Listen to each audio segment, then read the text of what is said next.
me on the air, Tammy Rush, as we put this together. Thank you, Tammy. I appreciate you having us here today. We've got 3 more speakers, and we're going to get everybody in here today. Again, we thank you for weathering this obvious global warming day here. Rainbow's still up there. Tammy mentioned a third party. This is something that is being discussed. There are pluses and minuses being discussed. There are pros and cons. We have a gentleman today that is going to speak to you about how that might occur. And I have this gentleman on my show, and he's got some great ideas. It's fascinating. And Ann, God bless you. You pronounced it goo. And I love goo. I think Tim and I were talking. We may just from here on out call it goo. It is really worth listening to. Ladies and gentlemen, please welcome to the stage, all the way from the great state of Texas, Mr. Tim Cox. Let's go!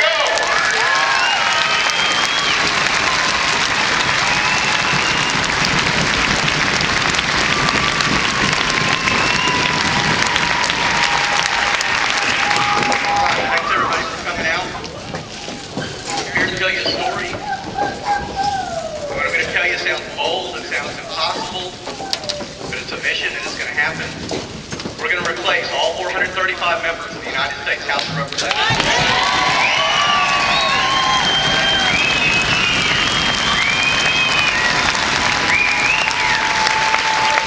We all see what they're doing to our country. We have a $12 trillion deficit. We have a 67,000-page tax code. We have an education system where 30% of our kids fail to graduate year after year after year. Down in Texas, the borders leak so poorly. There are cities I can go to. I can't read the billboards. I don't know what they're saying on the radio, and I can't order at the store. We have to take control. This is our country. How did it get to be like it is? Why are we all here? I think we all know that the problem is politicians. We have guys like John Murtha. Every budget that comes through, here's another $30 million to build an airport in his district that has 3 flights a day going in and out of it. And he names the airport after himself, the John Murtha Airport. We have guys like Arlen Specter, 5 times a U.S. Senator of the Republican Party. The winds shift and he changes parties, which is interesting enough, but did you see his quote when he shifted parties? I'm not going to let the members of my district determine the fate of my political career. We have politicians, every now and then they try to do the right thing. I use the example of Joe Lieberman, number 2 guy in 2000 on the Democratic Party ticket in 2004 as a United States Senator. He has the gall to vote to fund the war. And what does his party do? They completely run him out, right? He loses in the primary to Lamont. And none of these folks up there are willing to be held accountable. Remember the contract with America in 1994? How are those term limits today?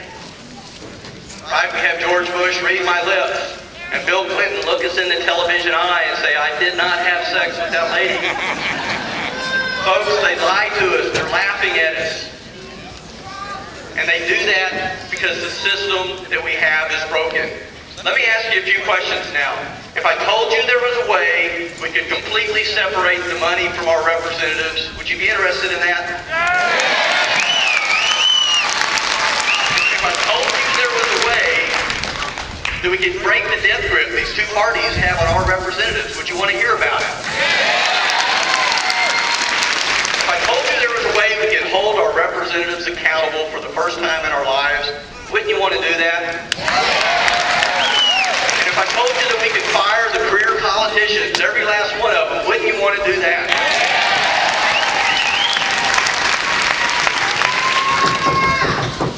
So how? How can we make that happen? Now, I don't have the time to tell you the whole story, but in 2005 I moved to a little town called